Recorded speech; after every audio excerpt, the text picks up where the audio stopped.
Le saviez-vous? La fête du Christ roi a moins de 100 ans.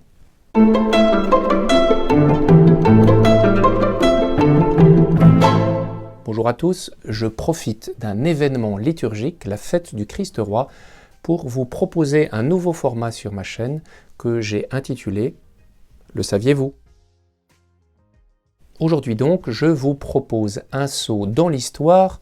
1925, Rome, c'est la fin de l'année sainte et le pape va clôturer cette année en proposant à toute l'Église universelle cette grande fête du Christ roi de l'univers. Par quoi commencer? Le Christ est roi. Alors, évidemment, n'oublions pas l'évangile de Saint Jean au chapitre 18, verset 36, la réponse que Jésus lui-même donne à Pilate. Mon royaume n'est pas de ce monde. Donc le Christ est roi de l'univers, c'est vrai, mais un roi spirituel, un roi des cœurs. Bon c'est bordé, on peut s'arrêter là. Non. Quelles sont les trois idées maîtresses de cette lettre? La première est spirituelle. Il s'adresse bien évidemment aux chrétiens en mettant pour eux en lumière le fait que le Christ est le roi. Roi dans un monde au XXe siècle où l'Église n'a plus aucun pouvoir temporel. Et oui, depuis 1870, les États pontificaux n'existent plus. La seconde raison, disons qu'elle est davantage politique.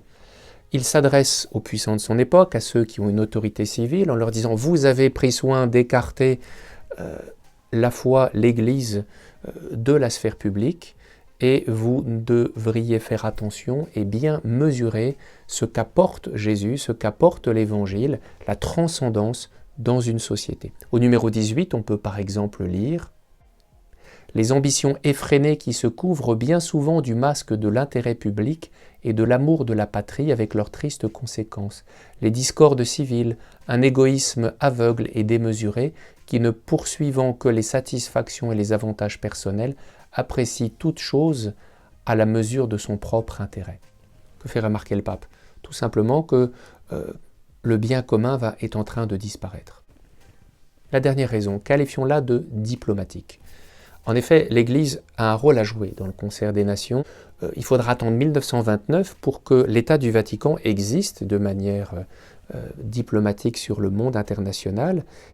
Et donc le pape prend soin de protéger les chrétiens en disant attention, ce n'est pas parce que les États du Vatican ont disparu, ce n'est pas parce que vous n'écoutez pas le pape, ce n'est pas parce que vous avez exclu les chrétiens de la sphère publique que de fait, eh bien, ils ne sont pas libres d'agir et l'Église est autonome par rapport à vous. D'ailleurs, c'est ce que vous avez revendiqué. Voilà ce que l'on peut lire au numéro 20.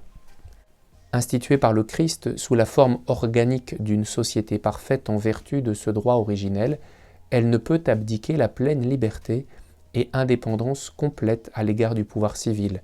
Elle ne peut dépendre d'une volonté étrangère dans l'accomplissement de sa mission divine d'enseigner, de gouverner et de conduire au bonheur éternel tous les membres du royaume du Christ.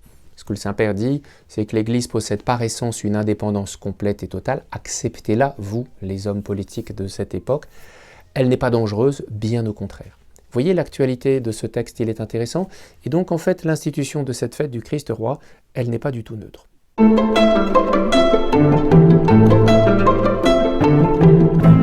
Cette vidéo est maintenant terminée. Merci de l'avoir suivi jusqu'au bout. Je vous dis à très bientôt. N'oubliez pas de vous abonner.